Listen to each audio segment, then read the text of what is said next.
श्री शिवाय नमस्तुभ्यम। हर हर महादेव। हरियाणा राज्य के रेवाड़ी जिले में गुरुजी पंडित मिश्रा जी के द्वारा आरती शिव महापुराण कथा शुरू हो गई है। ये 5 दिवसीय शिव महापुराण कथा है जो कि 19 मार्च से 23 मार्च 2024 तक आस्था चैनल यूट्यूब के माध्यम से देखी जा सकती है। आज 21 मार्च तीसरे दिन की कथा में गुरुजी ने नए उपायों की जानकारी दी है जो कि इस प्रकार है। पहला, 7 बेलपत्र वाला बिल्कुल नया उपाय गुरुजी ने बताया है। बेलपत्र के पेड़ के नीचे 3 कार्य करने वाला नया उपाय है, उसकी भी जानकारी आपको इस वीडियो में आज मिलने वाली है। 22 मार्च वर्ष के अंतिम शिव प्रदोष में गुरुजी ने सबसे नया उपाय सभी से करने को कहा है। गुरुजी की आगामी 3 शिव महापुराण कथाओं की जानकारी भी आज के इस वीडियो में आपको मिलने वाली है। और 11 रुद्रों का नाम लेते हुए करने वाला नया उपाय संतान प्राप्ति उपाय की भी गुरुजी ने जानकारी दी है। आज की कथा में गुरुजी ने कुल 5 नए उपायों की जानकारी दी है। आज 21 मार्च आरती शिव महापुराण कथा के तीसरे दिन की कथा में गुरुजी ने कुल 9 उपायों की जानकारी दी है। सभी की जानकारी आपको इसी वीडियो के माध्यम से प्राप्त होने वाली है। किसी कारणवश यदि आपने आज की कथा नहीं सुन पाए हैं तो पूरी कथा का रास्ता तो आपको एक छोटे से वीडियो से प्राप्त होने वाला है। तो बढ़ते हैं आज की कथा की पहली जानकारी की ओर। अगर एक छोटे बच्चे से जल चढ़ाते चढ़ाते लोटा नीचे गिर गया, बेलपत्र चढ़ाते चढ़ाते उसके हाथ से बेलपत्र दब गई या मुड़ गई और उसने बेलपत्र को शिवलिंग पर अर्पित कर दिया। कोई बहू जिसे भगवान का पूजन करना नहीं आता पर वो अपने अनुसार पूजन में लग गई। अब मान लो ऐसे में बच्चे से कोई गड़बड़ी हो गई या उस बहू से कोई गड़बड़ी हो गई, तो ऐसे में जिसको सब पता है पूजन का तरीका, उसे उस बच्चे या बहू से उसकी त्रुटि बताने की ज़रूरत नहीं है, डांटने की ज़रूरत नहीं है। वो धीरे धीरे देख देख कर सीख जाएगा, आपको उसको टोकने की आवश्यकता नहीं है। बढ़ते हैं आज की कथा की दूसरी जानकारी की ओर। तमिल भाषा में किसी ने एक शिव के ऊपर पुस्तक लिखी है जिसका नाम है शिव रहस्य। उसमें बिल्वेश्वर महादेव का वर्णन है। उसमें लिखा हुआ है, घने जंगल में शिव का एक शिवालय है जिसमें भीलेश्वर महादेव हैं। गुरुजी ने कहा, हमने पहले भी बताया, जंगल में कभी सुनसान रास्ते में अगर कभी आपको शिवलिंग दिखे तो वह एकांतेश्वर महादेव है और ऐसे शिवलिंग पर आपको अवश्य जल अर्पित करना चाहिए, वो बहुत गुना फल प्रदान करती है। बढ़ते हैं आज की कथा की तीसरी जानकारी की ओर। बिल्कुल नए उपाय की जानकारी देते हुए गुरुजी ने कहा, जिसका लीवर काम नहीं कर रहा है, जिसका किडनी काम नहीं कर रही है और डॉक्टर ने कह दिया है डायलिसिस चालू करना है या होने वाला है, बेलपत्र के पेड़ के पास जाकर एक पात्र में गंगाजल रख दीजिए। मतलब आपको बेलपत्र के वृक्ष के नीचे जाना है, वहाँ पे आपको एक कलश में गंगाजल रख देना है और उस पात्र के अंदर आपको 7 बेलपत्र रखना है।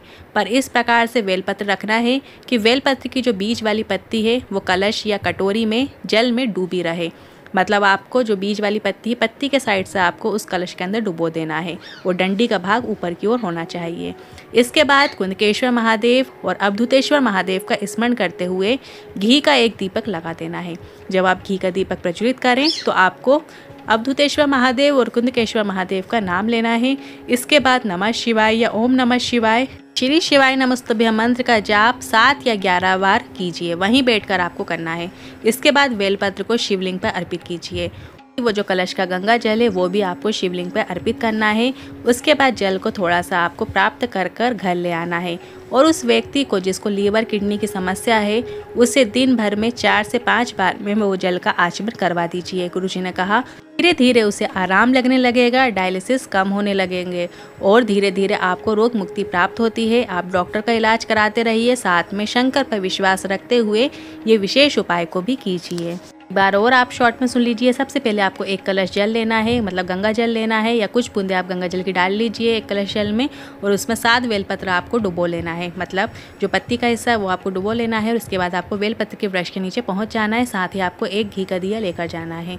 इसके बाद जो बेलपत्र के नीचे आप घी का दिया प्रज्वलित करेंगे तब आपको अवधूतेश्वर महादेव और कुंदकेश्वर महादेव का नाम का स्मरण करते हुए दीपक प्रज्वलित करना है और वहीं बैठकर आपको नमः शिवाय या श्री शिवाय नमस्तुभ्यम मंत्र या शंकर का जो भी मंत्र आपको आता हो वहाँ बैठकर आपको 7 या 11 बार उस मंत्र जाप करना है। और इसके बाद जो कलश का जल और बेलपत्र है वो ले जाकर आपको शिवालय में अर्पित कर देना है। बेलपत्र अर्पित करने के बाद गंगा जल जो आपने कलश का जल है वो अर्पित कर देना है। थोड़ा सा जल प्राप्त करके उस रोगी व्यक्ति को पिला देना है, 4 से 5 बार पिला देना है। उपाय आप सोमवार के दिन कर सकते हैं, प्रदोष के दिन कर सकते हैं, या मासिक शिवरात्रि आती है उस दिन भी आप इस उपाय को कर सकते हैं। अब बढ़ते हैं अगले चौथे उपाय की ओर।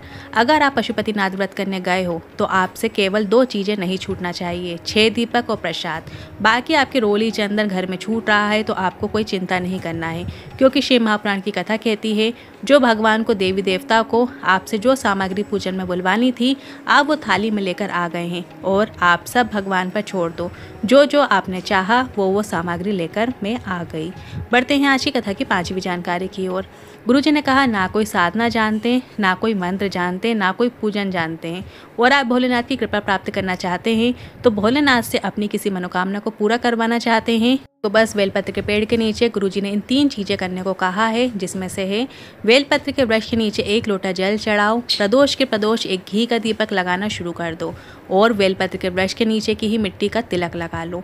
ये भी प्रदोष का बिल्कुल नया उपाय है, जिसे आप कल ही 22 मार्च विशेष प्रदोष में करके अधिक से अधिक लाभ प्राप्त कर सकते हैं। बस आपको बेलपत्र के वृक्ष के नीचे 1 कलश जल चढ़ाना है, 1 घी का दीपक लगाना शुरू कर दो। प्रदोष के प्रदोष यदि आप वहाँ की जो मिट्टी पड़ी होती है उस मिट्टी से अपने मस्तक पे तिलक लगा लेते हैं तो वो आपकी मनोकामना पूर्ण करता है। बढ़ते हैं आज की कथा की 6वीं जानकारी की ओर।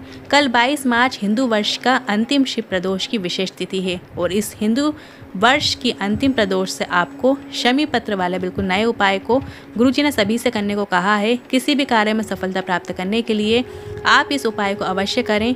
आपको प्रदोष के दिन, प्रदोष के समय मतलब शाम के समय सूर्यास्त हो रहे होता है, जब उसके 45 मिनट पहले के समय और 45 मिनट बाद का समय प्रदोष काल कहलाता है, तो उस बीच आपको अपने ही घर के शिवलिंग पर एक शमी पत्र अर्पित कर देना है। और वो शमी पत्र अर्पित करने के बाद जब घड़ी में रात में 9:15 हो जाएं, तब आपको उस शमी पत्र को प्राप्त कर लेना है। उसे आप अपने पास रख लीजिए, आप अपने कागज़ में रख सकते हैं, आप किसी पुस्तिका या शिव महापुराण हो आपके पास, या कोई भी अन्य धार्मिक ग्रंथ हो तो उसके अंदर भी आप उस शमी पत्र को रख सकते हैं। ऐसे आपको 5 बार करना है, 5 प्रदोष आपको इस उपाय को करना है। 5 शमी पत्र जब आपके पास हो जाएं तो 5 शमी पत्र को आप किसी कागज में लेकर जिस भी कार्य की सफलता के लिए चाहते हैं वो कार्य आपका पूर्ण नहीं हो रहा होता है, चाहे नौकरी हो चाहे व्यवसाय हो, किसी भी चीज़ की सफलता के लिए आप वो शमी पत्र ले जाकर अपना कार्य करें, आपको निश्चित सफलता प्राप्त होती है। तो कल 22 मार्च को आप इस उपाय को ज़रूर कीजिएगा। बढ़ते हैं आज की कथा की 7वीं जानकारी की ओर। गुरुजी की ये कथा तो 23 मार्च को समाप्त हो जाएगी, और इसके बाद गुरुजी की जो अगली कथा है वो 1 अप्रैल से 7 अप्रैल तक नीमच मनसा MP में रहेगी। इसका समय दोपहर में 1 बजे से 4 बजे तक रहेगा। और इसके बाद गुरुजी की जो अगली कथा है वो 11 अप्रैल से 15 अप्रैल तक बिलासपुर छत्तीसगढ़ में रहेगी। और इस जो छत्तीसगढ़ की कथा रहेगी बिलासपुर में, इसके बाद जो गुरुजी की अगली कथा है वो 19 अप्रैल से 25 अप्रैल तक हालेकोशा राजनांदगांव छत्तीसगढ़ में रहेगी। अब बढ़ते हैं आज की कथा की 8वीं जानकारी की ओर। महादेव की होली जो सीहोर में होती है, जिसमें 5 मंदिरों में खेली जाती है, जो सीहोर में 25 मार्च को चमत्कारेश्वर महादेव मंदिर में होगी और 29 मार्च को आस्था में महादेव की होली खेली जाएगी। अब बढ़ते हैं आज की कथा की 9वीं जानकारी की ओर। गुरुजी ने एक और नए उपाय की जानकारी दी है, जो कि इस प्रकार है। जिसको संतान का सुख नहीं है उसको सफ़ेद आंकड़े की जड़ का प्रयोग करना चाहिए, और जिसके घर एक संतान हो गई है पर दूसरी संतान का सुख नहीं हो रहा है, कई बार ऐसा होता है कि एक संतान हो जाती है पर दूसरी संतान का योग नहीं बन रहा होता है, ऐसे में आप इस उपाय को कर सकते हैं। आप किसी भी सोमवार से इस विशेष उपाय को कर सकते हैं। 11 रुद्र होते हैं। एक सोमवार को बेलपत्र के वृक्ष के नीचे जाकर वहीं की मिट्टी का उपयोग करते हुए मिट्टी का कुंड टाइप बना दें, मतलब दिए जैसी आकृति आपको बना देना है। बेलपत्र के वृक्ष के नीचे आपको कुंड जैसी आकृति बना देना है, दिए जैसी आकृति बना देना है। उसमें थोड़ा सा जल डाल दें और एक घी का दीपक लगाकर, मतलब आपने जो कुंड बनाया है उसके अंदर थोड़ा सा जल डाल दें और इसके बाद आपको एक घी का दीपक लगा देना है। बेलपत्र के वृक्ष के नीचे हमेशा लंबी बाती का प्रयोग किया जाता है, तो आपको लंबी बाती का घी का दीपक लगा देना है। इसके बाद कुछ मीठा दूध या खीर या मिठाई को आप अर्पित कर दें और कुंड का थोड़ा सा जल प्राप्त कर लें। साथ ही उस मिठाई को पति पत्नी दोनों पाकर साथ में रहें। अब आपको हर सोमवार को आपको एक रुद्र अवतार का नाम लेते हुए ये उपाय करना है। मतलब पहले सोमवार को आपको सिर्फ कपाली का नाम स्मरण करते हुए पूजन करना है। जो पहले रुद्र हैं उनका नाम कपाली है, तो आपको कपाली का नाम लेते हुए ये पूजन करना है।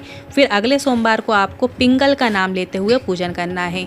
अब आप स्क्रीन में भी 11 रुद्र के नाम देख सकते हैं। सबसे पहले कपाली, फिर अगले दूसरा सोमवार में पिंगल, तीसरे रुद्र हैं भीम, चौथे रुद्र हैं विरूपाक्ष, 5वें रुद्र हैं विलोहित, 6वें रुद्र हैं शास्ता, सातवां रुद्र है अजपात, आठवें रुद्र हैं अहिर्बुधने और इसके बाद 9वें रुद्र हैं शंभु और 10वें रुद्र हैं चंड और 11वें रुद्र हैं भव। गुरुजी ने कहा है कई को 11 सोमवार के पहले ही संतान का सुख प्राप्त हो जाता है। ये 11 नाम हैं, 11 रुद्र हैं। तो आपको पहले जब पहला सोमवार आपका आएगा तो उसमें आपको कपाली नाम से इस विशेष उपाय को करना है। दूसरा सोमवार आएगा तो अगले दूसरे रुद्र का नाम लेना है। तीसरा सोमवार आएगा तो तीसरे रुद्र का नाम लेना है। इस तरीके से आपको 11 सोमवार 11 रुद्रों का नाम लेते हुए इस विशेष उपाय को करना है। ऐसे ही सेम प्रोसेस रहेगी, बस आपको सोमवार के दिन इस उपाय को करना है। आज के उपाय से जुड़े मन में कोई सवाल या क्वेश्चन है तो आप कमेंट के जरिए पूछ सकते हैं। वीडियो थोड़ा भी उपयोगी लगा हो तो वीडियो को लाइक करके कमेंट बॉक्स में हर हर महादेव ज़रूर टाइप कीजिएगा।